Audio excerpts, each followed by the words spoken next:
22వ వచనములో ఇది చాలా అమూల్యమైనటువంటి భాగం. ఇది ఆయన పాపం చేయలేదు, ఆయన నోట ఏ కపటమును కనబడలేదు. ఏ బాబు, ఇదేంది నాకు ఈ కథ? కూర్చోండి అయ్యా, ఒక తాన పొద్దుమొగులు చెప్పాలా మీకు? ఒక కూర్చోబెట్టుకోండి అని, అట్లా కూర్చోబెట్టుకో, కింద కూర్చోబెట్టుకో.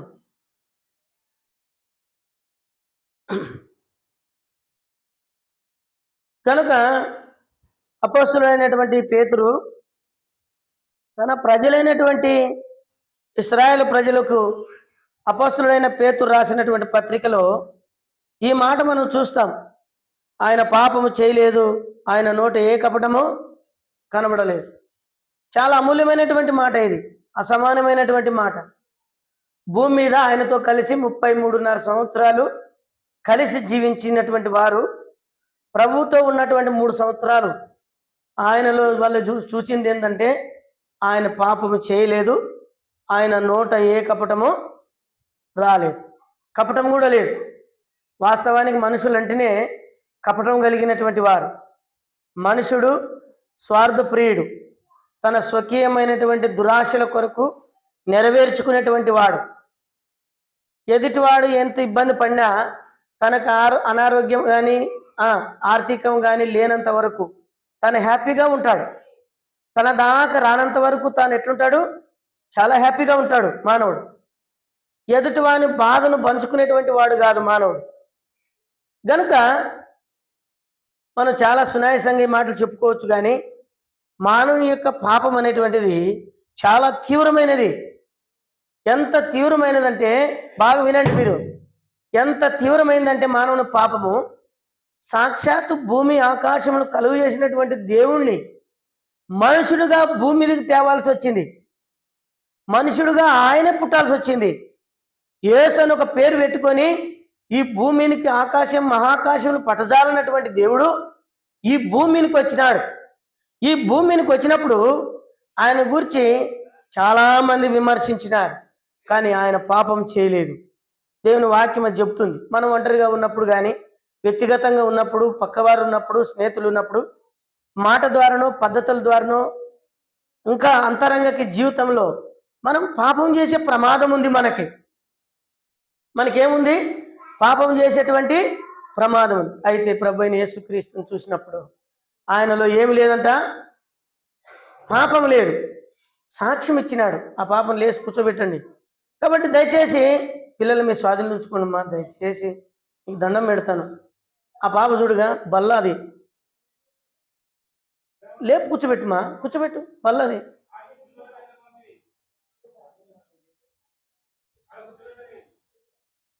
మంచిగా కూర్చో, మంచిగా కూర్చో, ఆడే కూర్చో, మంచిగా కూర్చో, మంచిగా కూర్చోవాలి. బల్లమాది కాళ్ళు చెప్పండి, వాళ్ళకి తలకాయ ఎట్టేది, ఎంటికలు, ఆ పూలు పెట్టుకునేవి అసలు బల్లపీఠం దగ్గరికే రాకూడదు. మీకు ఒక ఉదాహరణ చెప్తాను.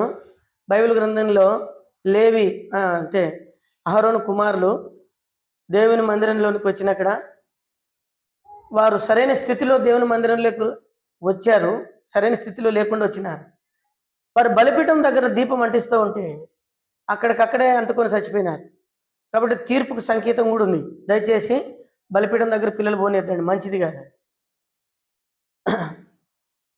కాబట్టి దేవుని బిడ్డలైనటువంటి మనము ఒకప్పుడు మన పాపపు స్థితి చాలా తీవ్రమైనటువంటిది, చాలా తీవ్రమైనటువంటిది.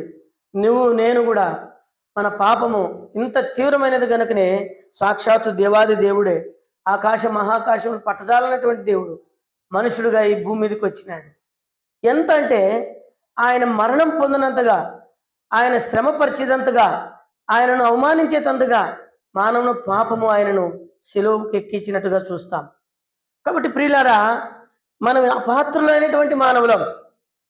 ఆయన అంటే పవిత్రుడైన వాడు. ఇప్పుడు కొంతమంది యూట్యూబుల్లో యేసు ప్రభు పాపం చేసినాడని, ఆయన ఇట్లా పుట్టినాడని, అట్లా పుట్టినాడని వీళ్ళు చెప్తుంటారు. కొంతమంది కొన్ని మతోన్మాదుల సంస్థలు ప్రభు మీద నేరారోపణ చేయడానికి. ఆయనతో పాటు ఉన్న వాళ్ళు చెప్తున్న మాట ఏంటంటే ఆయన ఏ పాపము చేయలేదు, ఆయన నోట ఏ కపటము కనబడలేదు. కపటం కలిగిన వాడు మానవుడైతే ఆయన నోట్లో కపటం లేదు, ఆయన శరీరంలో ఏం లేదు. నన్ను చూడండి, పాపం లేదు గనుక అంత పరిశుద్ధుడైనటువంటి దేవుడు, అంత పరిశుద్ధుడైనటువంటి దేవుడు. కాబట్టి పాపము మానవుని వల్ల కలిగింది. వాక్యానికి సరంగా చూస్తే లేఖనముల ప్రకారంగా ఆయన ఈ లోకంలోనికి వచ్చాడంట కదా. 1 కొరింథీయులకు రాసిన మొదటి పత్రిక 15వ అధ్యాయము 3వ వచనం. 1 కొరింథీయులకు రాసిన మొదటి పత్రిక 15వ అధ్యాయం 3వ వచనం. నాకు ఇవ్వబడిన ఉపదేశములను మొదట మీకు అప్పగించి తిని, అదేమనగా లేఖనముల ప్రకారం క్రీస్తు మన పాపముల కొరకు పాపముల నిమిత్తము మృతి పొందెను. చూడండి అక్కడ రాయబడింది లేఖనముల ప్రకారం. మానవుడు చేసినటువంటి పాపం, మొదట ఆదాము చేసినటువంటి పాపం మానవునికి దేవునికి ఎడబాటు తీసుకుని వచ్చింది. దేవుడు దూరం అయిపోయాడు. అయితే దూరం అయిపోవడం ద్వారా అనేకమైనటువంటి ఆయన ధర్మశాస్త్రాన్ని తీసుకొచ్చి నిబంధనల సాధనములతో మానవులు ఇట్లా బ్రతకాలని ఆయన సాధనం చూపుతూ వచ్చినాడు. అయితే మానవుడు దాన్ని పోగొట్టుకున్నాడు, నష్టపరుచుకున్నాడు, పాపానికి బానిసైనాడు, పాపాన్ని తిన్నాడు, పాపము త్రాగినాడు, పాపపు ఆలోచనల చేత జీవిస్తూ వచ్చినాడు. కనుక దేవుని బిడలమైనటువంటి మనము ఎరగవలసినటువంటి సంగతి ఏంటంటే మనం చాలా భయంకరమైనటువంటి పాపపు స్థితిలో ఉంటుంది. లేఖనముల ప్రకారం ఆయన ఎట్లా వచ్చినాడంట, మన పాపముల నిమిత్తము మృతి పొంది సమాధి చేయబడి ఆయన తిరిగి లేచాడు. కాబట్టి మనం అపరాధులం, మనం పాపాత్ములం అనే దానికి ఈ వాక్యం చెప్తూ ఉన్నాడు. మానవుడు పరిశుద్ధుడు కాడు, ఒక నిష్ఠ కలిగిన భక్తుడు. ఆయన ఒక పరిచయుడు, నిష్ఠ కలిగిన వ్యక్తి. ఒక పరిచయుడు, నిష్ఠ కలిగిన వ్యక్తి, చాలా ఉన్నతమైనటువంటి విద్యావంతుడు, ధర్మశాస్త్రంలో ప్రవీణత కలిగిన వాడు, వివేకం కలిగిన వాడు. అంతేకాదు యూదులకు యూదుడు, బెన్యామీను గోత్రంలో పుట్టినాడు.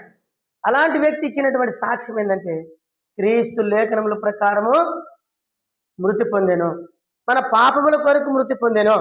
లేఖనముల ప్రకారము ఆయన సమాధి చేయబడి తిరిగి లేచాడు. ప్రతి విషయంలో కూడా ఆయన లేఖన ప్రకారం జరిగింది.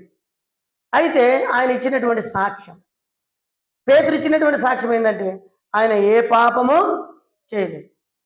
కాబట్టి రెండవ వ్యక్తి అపొస్తలుడైన పౌలు క్రీస్తు ఎలాగ పోల్చే ఆయన యథార్థంగా చెప్పింది ఏంటంటే లేఖనముల ప్రకారం లేఖనాలను అపపోసన పట్టినటువంటి వ్యక్తి, మతనిష్ట కలిగినటువంటి సభలో ఒక ప్రాముఖ్యత కలిగిన పేరుగాంచినటువంటి వ్యక్తి అయినటువంటి పౌలు ఆయన చెప్పినటువంటి మాట ఏంటంటే లేఖనముల ప్రకారం క్రీస్తు మృతి పొందాడు, లేఖనముల ప్రకారం మన పాపల కొరకు మరణం పొందాడు. అంతేకాదు మానవుని జీవితంకి వచ్చి చూస్తే ఎంత నిష్ఠ గలవాడైనా నా యందు మంచిది ఏది లేదని చెప్పాడు. ఆయన ఏం చెప్పినాడు? నా యందు మంచిదేది లేదని నేను ఎరుగుదును. మనుషుల్లో మంచి లేదు. నేను మంచివాడిని చెప్పకూడదు ఎప్పుడు. దేవుడు ఒక్కడే మంచివాడు కదా. ద్వితీయోపదేశ కాండంలో దేవుడు, నిర్గమకాండంలో దేవుడు అన్నాడు మోషేతో, నా మంచితనమంతయు నీ ఎదుట కనపరిచెదను. తర్వాత మనం మత్తయి సువార్తలోకి వస్తే అక్కడేమంటాడంటే నేను మంచివాడు అయినందున నీకు కడుపు మంటగా ఉందా అన్నాడు. నేను మంచివాడిని. దేవుడు ఒక్కడే మంచివాడు, మానవుల్లో మంచితనం లేదు. కాబట్టి పౌలు అపొస్తలుడు ఎంత నిష్ఠ కలిగిన వాడు, ఆయన దేవుని వాక్యం అపోసన పట్టినవాడు, లేఖనం పరిశోధించినటువంటి వాడు చెప్పిన మాట ఏంటంటే లేఖనముల ప్రకారంగా క్రీస్తు మన పాపముల కొరకు మన అపరాధముల కొరకు చనిపోయినాడు, సమాధి చేయబడినాడు, తిరిగి లేచినాడు. తర్వాత ఆయన చెప్పిన మాట ఏంటంటే మంచిది నా యందు ఏది లేదు. మంచిది మామూలుగా ధర్మశాస్త్రాన్ని చదివినాడు, అంతేకాదు పరిచయుడు, వారానికి 2 రోజులు ఉపవాసం ఉండేటువంటి వ్యక్తి, మత సంబంధమైనటువంటి పెద్దలలో ప్రవీణత కలిగిన వాడు, సభ్యుడు.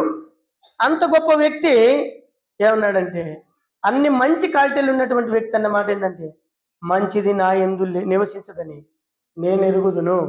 చదవండి రోమపత్రిక 7వ అధ్యాయం 18వ వచనం. 7:18 మానవుడు పరిశుద్ధుడు కాజాలడు, నా యందు నా శరీరమందు అనగా నా శరీరమందు నా యందు అనగా నా శరీరమందు మంచిది ఏది నివసింపదని నేను ఎరుగుదును. ఆ, ఆ. కాబట్టి మనుషుడు భూమి మీద ఎవడు నీతిమంతుడు లేడు, నీతిమంతుడు లేడు. ఎవరు ఏమంట? ఒక్కడును లేడు. అయితే ఇక్కడ దేవుని వాక్యం చెప్తున్న మాట ఏంటంటే చాలా అమూల్యమైనటువంటి మాట. మంచిది నా యందు లేదు. మంచోడే మంచిది లేదంటే ఇంకా ఆయన కంటే భూమి మీద ఎవరు లేరు. ఇంకా మంచి కలిగిన జ్ఞానం కలిగిన వాడు, ధర్మశాస్త్రం ఎదిగిన వాడు, పంచకాండములు ఔపోసన పట్టినటువంటి వాడు, ఎక్కడ ఏ లేఖనం ముందో చెప్పగలడు, జ్ఞాన వివేకం కలిగినటువంటి వాడు. సన్నిహరద సభ అంటే సుప్రీంకోర్టు యొక్క 70 మంది సభలో ఇతడు ఒక ప్రాముఖ్యత కలిగినటువంటి వ్యక్తి.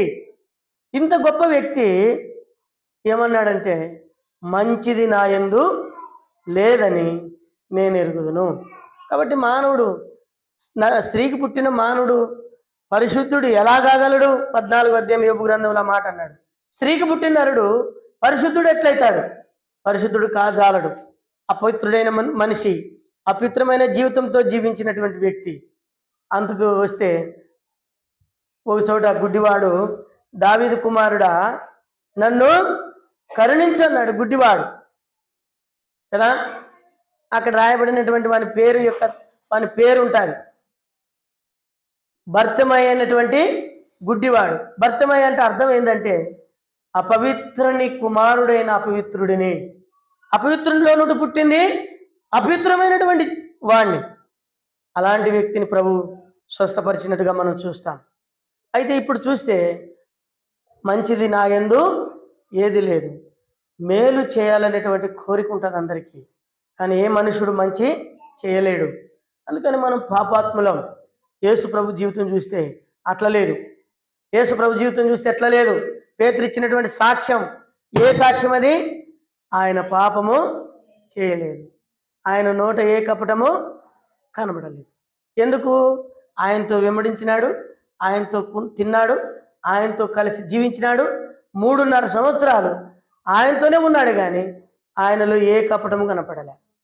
మనం ఎంతో కపటం కలిగిన వారం, హృదయంలో కపటం ఉంటూ పెట్టుకొని బయటికి పెదాలతో మాట్లాడుతుంటాం, మీకేం బాగుండాలి అంటుంటాం, అవమానిస్తూ ఉంటాం. కానీ ఆయన మాత్రము తను అవమానించిన వాళ్ళని కూడా ప్రేమించినట్టుగా దేవుని వాక్యం చెప్తుంది. ఆయన చెప్పిన మాట ఏంటంటే మిమ్మల్ని ప్రేమించే వాళ్ళనే ప్రేమిస్తే మీకేమీ ప్రయోజనం అన్నాడు. చాలాసార్లు మనతో సహవాసం చేసే వాళ్ళనే ఎక్కువ స్నేహం చేయాలని ఇష్టపడతాం, కానీ దేవుని వాక్యం అంటే చెప్పదు. నీ శత్రువుని కూడా ప్రేమించు, నీ శత్రువుని ప్రేమించు. ఇది ప్రపంచంలో ఏ మానవుడు చెప్పలేని విషయం, ఏ వ్యక్తి చెప్పలేని విషయము. అందుకని అపొస్తలుడైన పౌలు అన్నాడు మంచిది ఏది నా యందు లేదు. అయితే మొదటి తిమోతి పత్రికలో రాస్తూ 15వ వచనంలో అంటాడు, మొదటి అధ్యాయంలో 15వ వచనంలో అంటాడు, ఏమంటాడంటే పాపులలో నేను ప్రథముడును కదా. చదవండి ఆ మాట. పాపులు రక్షించుటకు క్రీస్తు యేసు లోకమునకు వచ్చెను, వాక్యము నమ్మదగినది, పూర్ణాంగీకరమునకు యోగ్యమైనది, అట్టి వారిలో నేను ప్రధానిని. ఎవరని చెప్తారా? అందరూ నేను పాపిని అని చెప్పి ప్రతి మానవుడు పశ్చాత్తాపడి దేవుని దగ్గరికి వస్తే ఆ వ్యక్తి అన్న మాట ఏమంటే పాపులు రక్షించుటకు క్రీస్తు యేసు లోకమునకు వచ్చిన వాక్యం ఎంత సత్యమైనదో. అయితే అలాంటి పాపుల్లో ప్రధానమైనటువంటి పాపిని నేనే. దేవుని సంఘానికి వ్యతిరేకంగా జీవించాను, దేవుని నామానికి వ్యతిరేకంగా జీవించాను, దేవుని ప్రజలకు వ్యతిరేకంగా జీవించాను. అయ్యో నేను ఎంత దౌర్భాగ్యుడు, ఇట్టి మరణమునకు లోనగు శరీరం నుండి నన్ను ఎవడు విడిపించను అని రోమపత్రిక 7వ అధ్యాయంలో ఆ మాటలు మనం చూస్తాం. కాబట్టి దేవుని బిడ్డలారా, ఇలాంటి మనం దౌర్భాగ్యమైన స్థితిలో ఉన్నప్పుడు యేసు ప్రభు ఈ లోకంలోనికి వచ్చాడు. ఆయనలో ఈ లోకంలో ఉన్నాడు, కానీ ఆయనలో ఏ పాపము లేదు. కాబట్టి బైబిల్ గ్రంథంలో పాపం అంటే రకరకాలుగా ఉంది. చూడండి, రోమపత్రిక 1వ అధ్యాయం 35వ వచనం. రోమపత్రిక 1:35 చదువు. ఒక మాట చూపిస్తాను.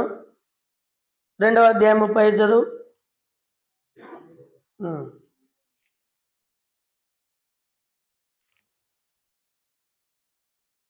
కొరింథీయులకు రాసిన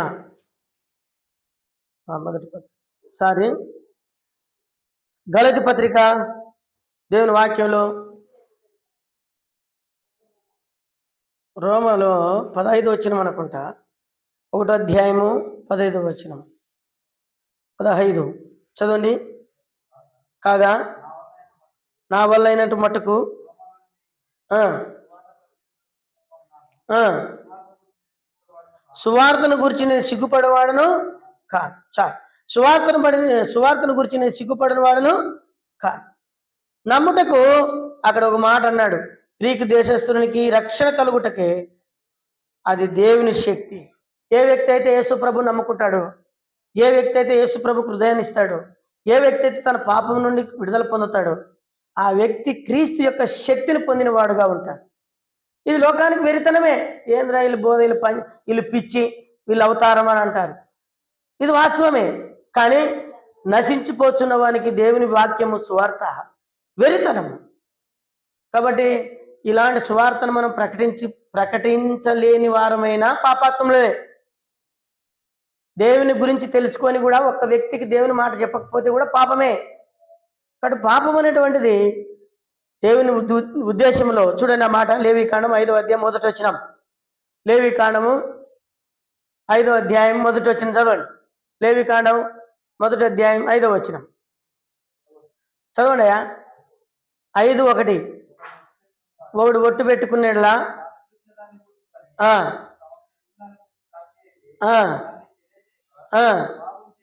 పాపం చేసినట్లా చాలు. కాబట్టి దోష శిక్షను భరించును అంటే ఏం చెప్తున్నాడు?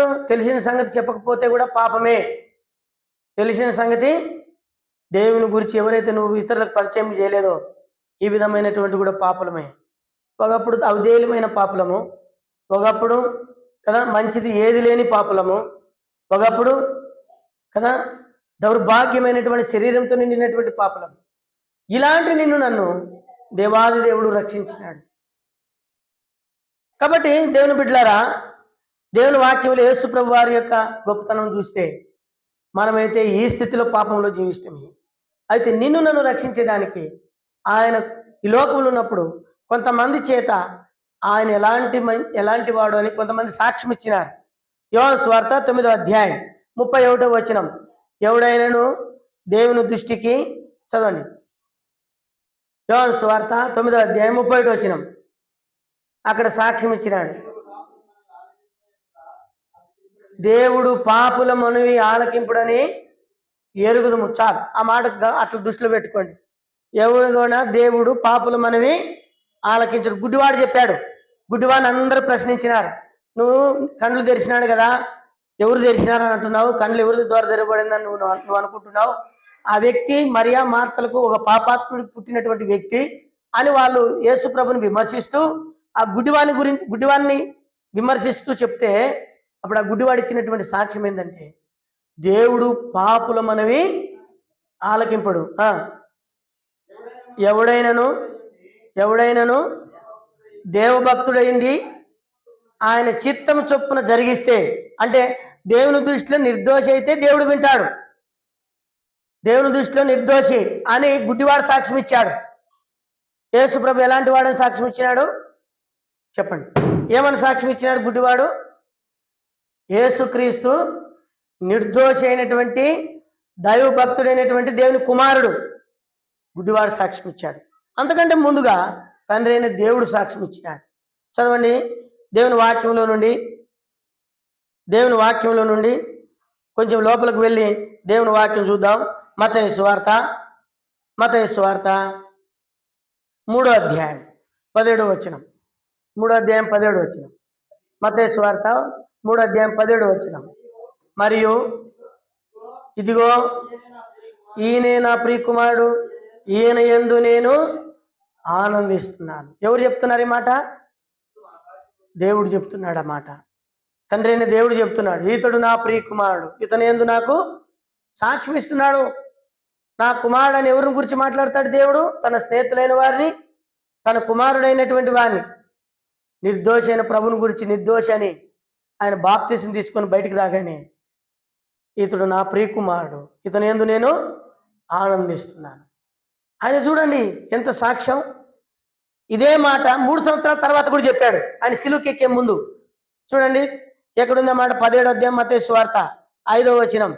అందరు యేసు ప్రభు ఆయన శిష్యులు ముగ్గురు కొండ మీద ఉన్నప్పుడు అతడు 17వ అధ్యాయం 5వ వచనం, అతడు ఇంకను మాట్లాడుతుండగా ఇదిగో ప్రకాశవంతమైనటువంటి ఒక మేఘము వారిని కమ్ముకునేను.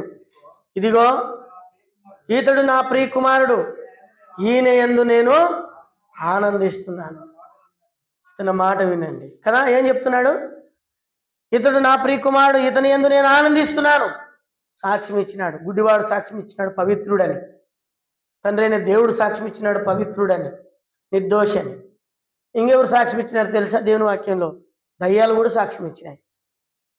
దయ్యాలు కూడా చదవండి, మార్కు సువార్త 1వ అధ్యాయం 27వ వచనం. ఆయన ఎలాంటి వాడో అని సాక్ష్యం ఇచ్చింది.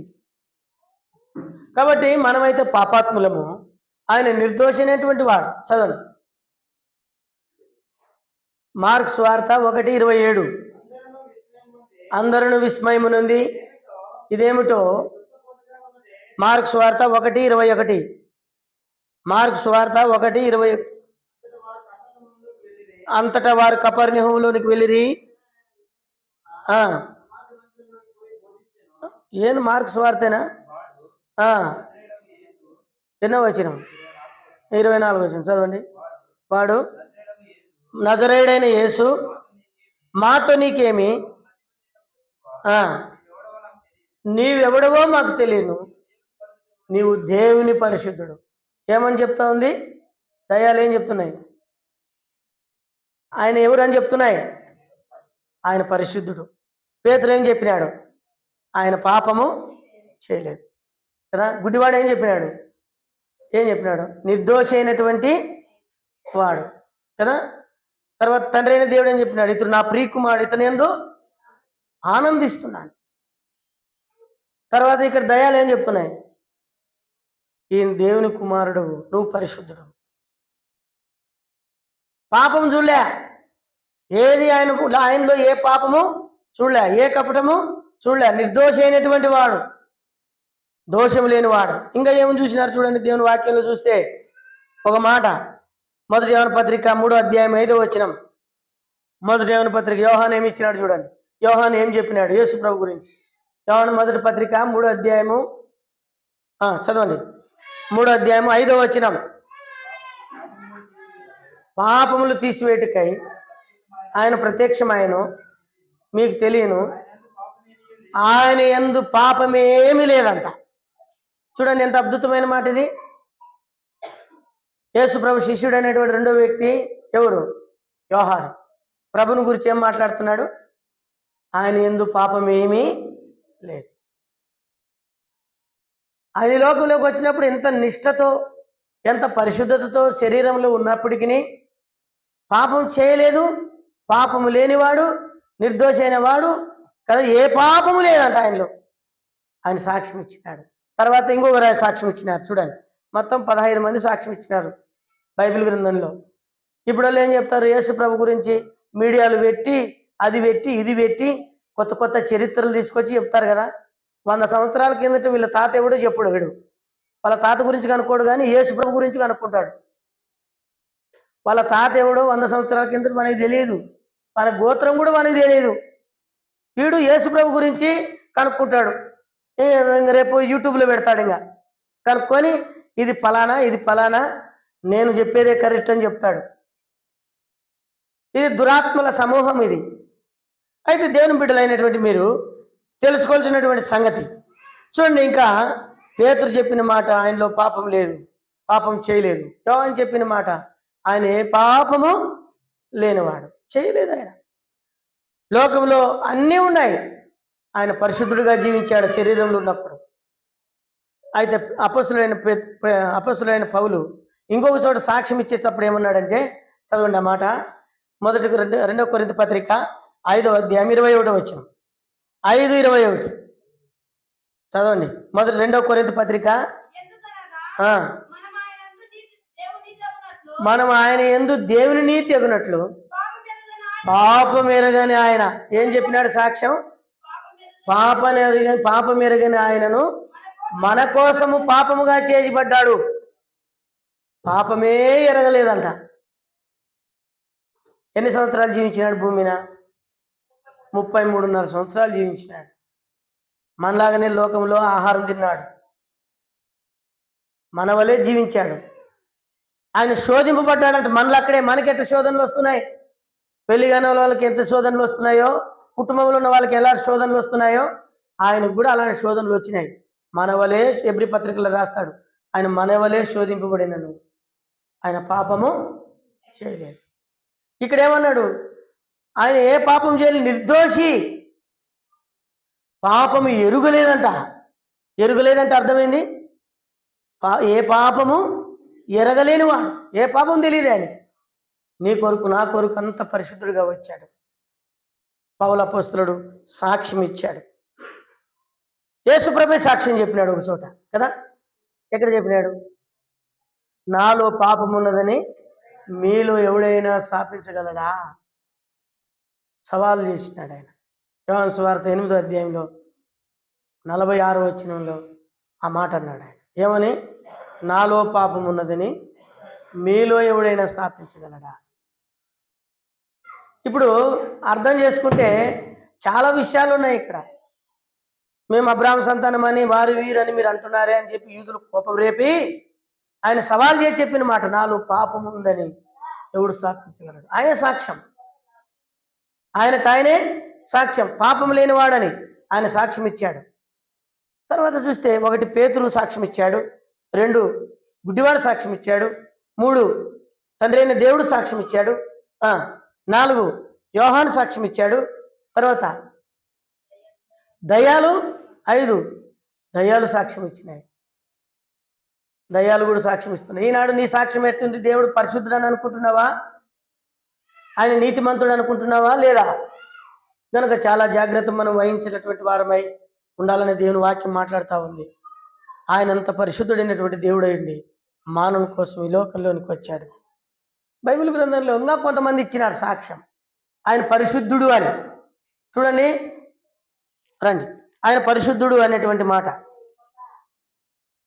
మత్తయి సువార్త 27వ అధ్యాయం 4-5 వచనాలు చదవండి.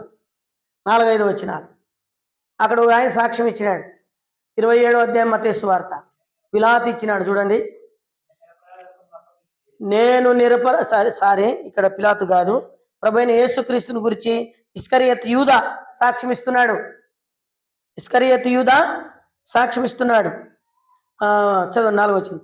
నేను నిరపరాధి రక్తమును అప్పగించి పాపం చేసేదని చెప్పి. కాబట్టి ఇక్కడ రాయబడిన మాట ఏంటంటే, యూదా ఇస్కరియోతు దొంగ అయింది, దుర్మార్గుడే, ప్రభును పట్టిస్తే మరి శపించాలి ఆయన కదా. వాడిని ఏం చేయాలా? శపించాలా. అయితే శపించలే. ఏమన్నాడు? వాడిని క్షమించినాడు, వాడిని కరుణించినాడు. ఆయన క్షమాపణను అంటూ వెళ్తుంటే, ఆయన శిక్ష విధిస్తుంటే, ఆయన అవమానిస్తుంటే అది చూసి గుండెలు బద్దలైతట్టు ఏడ్చాడు. తన ఆస్తస్తు సంపాదించిన, దొంగతనం చేసిన డబ్బులేంది అన్ని చల్లి కన్నీరు గార్చి చెప్పిన మాట ఏంటంటే, నేను నిరపరాధిని అప్పగించింది. ఏం అప్పగించినాడంట? నిరపరాధి. యేసుక్రీస్తు ప్రభు ఆయన ఈ లోకంలో ఉన్నప్పుడు నిరపరాధిగా ఉంటూ వచ్చినాడు, అపరాధం లేనివాడుగా ఉంటూ వచ్చినాడు, పాపముని ఎరగని వాడుగా ఉంటూ వచ్చినాడు. ఆయన నిరపరాధి. నేను నిరపరాధిని అప్పగించింది. ఈనాడు ఆ నిరపరాధి నీ కొరకు అప్పగింపబడ్డాడే. నువ్వు ఎప్పుడైనా ప్రభుని, ప్రభా నువ్వు నిరపరాధివి, నిర్దోషి అయినటువంటి వాడివి, పరిశుద్ధుడైనటువంటి వాడివి, పాపము లేని వాడివి, పాపమే చేయలేని వాడివి, ఈ పాపి కోసం ఈ లోకంలోనికి వచ్చి నీ రక్తాన్ని కార్చినావు, నువ్వు చనిపోయినావు, నువ్వు సమాధి చేపడ్డావని ఎప్పుడైనా ప్రభువును ఆరాధించినటువంటి దినమంటూ నీ జీవితంలో ఉందా? ఎప్పుడు దేవుని ఇంటికి వచ్చినా అది నాయనా నా కొడుకును కాపాడు నాయనా, నా బిడ్డను కాపాడు నాయనా, ఎప్పుడు అడుక్కుంటూనే ఉన్నాం. కానీ చేసిన మేలును బట్టి, ఆయన శిలువ కారణమును బట్టి, నీకు నాకు ఇచ్చిన రక్షణను బట్టి ఆయన ఎప్పుడైనా నువ్వు ఆరాధించినావా? రక్షణకు నేను పాత్రుడిని కాదు, నన్ను రక్షించడానికి నేను అపాత్రుడిని. లోకంలో గొప్పవారు, అందం గలవారు, చదువు కలిగిన వారు, విద్యావంతులు, ఉద్యోగస్తులు, ఐపీఎస్లు, డబ్బు కలిగిన వారు, ఐశ్వర్యవంతులు ఉన్నారు. ఇంత పాత్రుడైనటువంటి నా దగ్గరికి నువ్వు వచ్చావు. నిర్దోషైనటువంటి నీవు నా కొరకు బలి చేయబడ్డావు కదా. ఎప్పుడైనా చెప్పగలిగినావా? ఒక పాపాత్ముడు చెప్పగలిగినాడు అన్నమాట. నేను నిరపరాధను అప్పగించినాను, నేను పాపం చేసినాను. తర్వాత చూస్తే ఇంకా సాక్ష్యం ఇచ్చినటువంటి వారు యోహాను సువార్త 19వ అధ్యాయం 5వ వచనం. 19వ అధ్యాయం 5వ వచనం.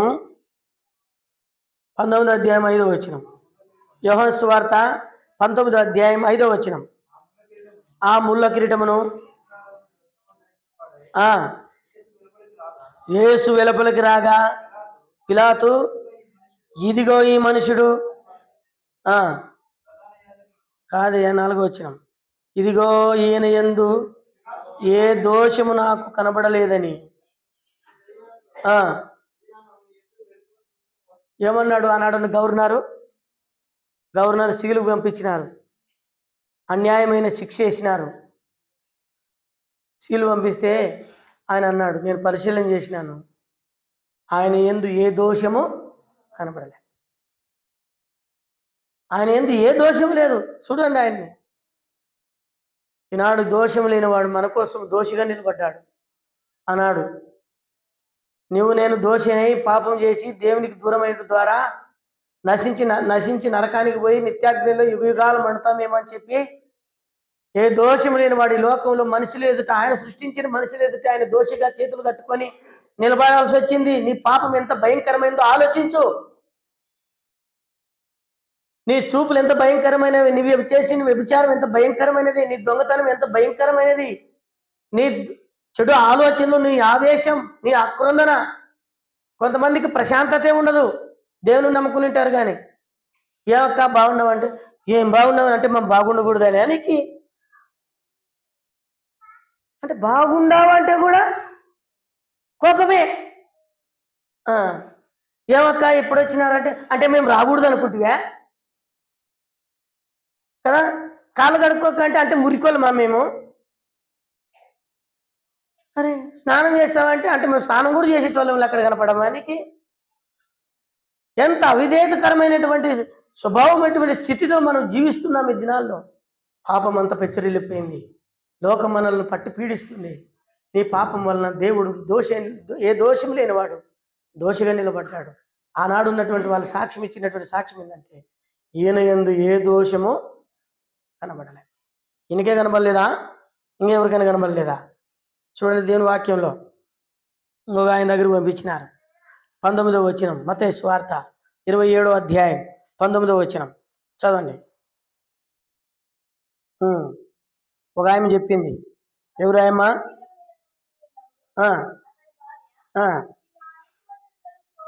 నీవు ఆ నీతిమంతుని జోలికి పోవద్దు. ఎవరు చెప్తున్నారు ఈ మాట? పిలాతు భార్య చెప్పింది. ఏమని సాక్ష్యం ఇచ్చింది? ఆయన నీతిమంతుడు, ఆయన జోలికి పోవద్దు, తప్పు తీర్పించొద్దు. అంతేకాదు, ఈయన తీర్పు సరైనదో కాదు అని చెప్పి ఫరో ఎవరి దగ్గర పంపించినారు? హేరోదు రాజు దగ్గరికి పంపించినారు. హేరోదు రాజు ఏమన్నాడు? మీరు పంపించినారు కదా నేరాలు మోపి, నేను పరిశీలన చేసి చూస్తే వాటిలో ఒకటైనను నాకు కనబడలేదు. ఆనాడున్న రాజులు సాక్ష్యం ఇచ్చారు, ఆనాడున్న శిష్యులు సాక్ష్యం ఇచ్చారు, ఆనాడున్న గుడ్డివారు సాక్ష్యం ఇచ్చారు, ఆనాడున్నటువంటి పాపాత్మురాలనే స్త్రీలు సాక్ష్యం ఇచ్చారు ఆయన పరిశుద్ధుడని.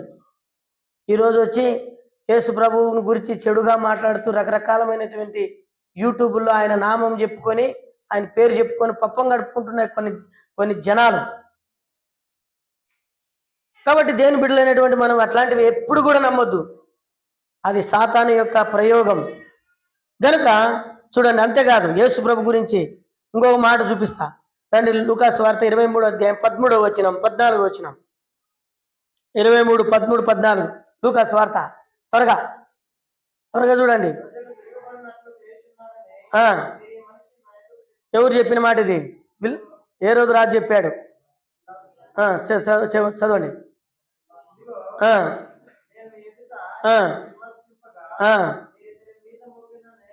మీరు ఇతని మీద మోపిన నేరములలో ఒక్కటైనను నాకు కనబడలే, ఒక్కటైనా నాకు కనపడలే. చూడు, ఎవరికి కనపడలేదంట? ఏ రోజుకి కనపడలేదు, ఒక్కటైనను కనపడలే. ఏ రోజు కనపడని సంగతి ఇక్కడ రాశాడు.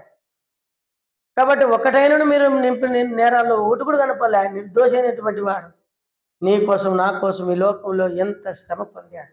తర్వాత దొంగల గురించి మనం చూస్తే దొంగలు ఒక దొంగ ఇద్దరు కలిసి ఆయన దూషించినారు. 47వ వచనంలో ప్రభువైన యేసుక్రీస్తును ఇద్దరు కలిసి 39వ వచనంలో ఇద్దరు కలిసి ఆయనతో పాటు సిలువేయబడ్డారు బందిపడు దొంగలు.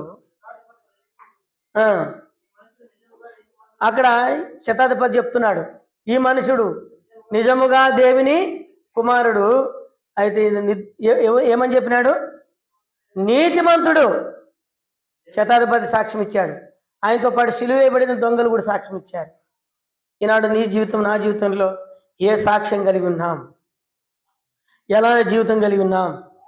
నీవు నేను పాపంలో తప్పిపోయి జీవిస్తున్న నిన్ను నన్ను రక్షించుట కొరకు పరిశుద్ధుడైన దేవుడు ఏ పాపం లేనివాడుగా వచ్చాడంట. ఇప్పుడు మొదటి పేతురు పత్రిక చూడండి, 22వ అధ్యాయము 22-23. ఆయన పాపం చేయలేదు, ఆయన ఈ నోట ఏ కపటము లేదు. తర్వాత 23 వచ్చి ఆయన దూషింపబడి బదులు దూషించలేదు, ఆయన శ్రమ పెట్టుబడి బెదిరింపక న్యాయముగా తీర్పు తీర్చు దేవునికి తను తాను నీ కోసం నా కోసం అప్పగించుకున్నాడా. నువ్వు నేను నిర్దోషులుగా కావాలని ఏ దోషం లేని వాడని సుమారుగా 15 మంది సాక్ష్యం చెప్తే, ఏ పాపం ఎరగని వాడని సుమారు 15 మంది బైబిల్లోనే ఉన్న వాళ్ళే చెప్పారు. అందుకని నీ కొరకు నా కొరకు పాలి దైవమై నీ పాపముల నిమిత్తం నా పాపముల కొరకై ఆయన శ్రమ పొంది శిలువలో మరణం పొందుతూ వచ్చినాడు. పాపం అనేది చాలా భయంకరమైనటువంటిది. కనుక పౌలు అన్నాడు, మంచిది నాలో లేదు ప్రభా, పాపమే తప్ప నాలో మంచిది లేదు, దయతో నన్ను క్షమించు అని పశ్చాత్తాపడినట్టుగా చూస్తాం. కాబట్టి ఇంత గొప్ప దేవుణ్ణి మనం ఆరాధించడానికి వచ్చినాం. నీవు నేను 3 విషయాలు తప్పిపోయినాం. ఒకటి, వాస్తవం బాగా వినండి, ఈ 3 జ్ఞాపకం చేసుకొని ప్రభుని ఆరాధిద్దాం. దేవుడు నిన్ను నన్ను సృజించినప్పుడు నీకు నాకు జీవాత్మను ఊదినాడు కదా. ఏమైనాడు? జీవాత్మ ఊదినాడు. అయితే మానవుడు దాన్ని భూగొట్టుకున్నాడు. అందుకని జీవాత్మ. తర్వాత 3వ అధ్యాయంలోకి వచ్చే ఆదికాండంలో దేవుడు అన్నాడు, నువ్వు తినవద్దన్న పండును తిన్నావు గనక నీకు మరణము వచ్చింది, నువ్వు ఏలైనగా మట్టిలో తినబడినావు గనక తిరిగి మట్టై పోతావు అన్నాడు. చివరికి మన స్థితి ఎటువంటిదంటే, మనము ఆత్మతో, యేసుప్రభు వారు తన ఆత్మతో నింపాడు, తర్వాత మనం మట్టి అయిపోతాము. ప్రభువు నమ్ముకోకుండా కానీ జీవిస్తే అగ్ని ఆరదు, పురుగు చావదు, యుగ యుగాలు కాలాలంటే 21వ అధ్యాయంలో ప్రకటన గ్రంథంలో 8వ వచనంలో అన్నాడు, పిరికి వారు, అవిశ్వాసులు, అవిధేయులు దేవుని రాజ్యమునకు వారసులు కానేరని మీరు ఎరగరా కదా. అక్కడ ఏమన్నాడంటే, అబద్ధికులను అగ్ని గంధకములతో మండు గుండములో పాలు పొందుదురు, ఇది 2వ మరణం. ఈ 2వ మరణంలోనికి నీవు నేను వెళ్లకుండా కాపాడబడాలని నువ్వు నేను ఎప్పుడో దినాన చచ్చిపోతాం. చచ్చిపోయినప్పుడు మీరు గమనించినారా, ఈ వ్యక్తి ఎట్లా చచ్చిపోయి అందరు విడిచిపెట్టిపోతాడో నేను కూడా ఒక దినాన చచ్చిపోతే ఇట్లా విడిచిపెట్టిపోవాల్సిందే కదా అనే భయం ఎప్పుడైనా కలిగిందా మీకు? అది కలగదు మనకు. అది ఎప్పుడు హాస్పిటల్ పడినప్పుడు భయపడుతుంటాం, మా అమ్మ ఎట్లా, మా నాయన ఎట్లా, మా కొడుకు ఎట్లా, మా బిడ్డ ఎట్లా, మధ్యలో ఇల్లు ఆగిపోయిన, పెళ్లి చేయకుండా చచ్చిపోతున్నానే, నా పరిస్థితి ఎట్లా అని ముందే ఆలోచించు, భయం కలిగి జీవించు. 2వ మరణం తప్పించేదానికి ఆయన బలి అయినాడు, ఆయన నిర్దోషి అయినవాడు. అందుకని ఎబ్రీ పత్రిక 7వ అధ్యాయంలో ఆ మాట రాశాడు. 7వ అధ్యాయంలో 26వ వచనంలో, పవిత్రుడును నిర్దోషి నిష్కలంషుడు పాపుల్లో చేరక ప్రత్యేకంగా జీవించినాడంట. లోకంలో పాపంలో చేరక ఎట్లున్నాడంట? ప్రత్యేకంగా. నువ్వు నేను రక్షణ పొందేదానికి ఆయన పవిత్రుడుగా, పరిశుద్ధుడుగా ప్రత్యేకంగా ఉంటూ వచ్చినాడు. ఎంత అవమానం పొందాడు. అందరు చెప్పారు ఆయన దోషం లేనివాడు, పాపం లేనివాడు, పవిత్రుడు. ఒక పవిత్రుడైన వాడు, పరిశుద్ధుడైన వాడు పాపాత్మల కొరకు మరణం పొందాడు. ఇది దైవ ప్రేమ అంటారు దీన్ని.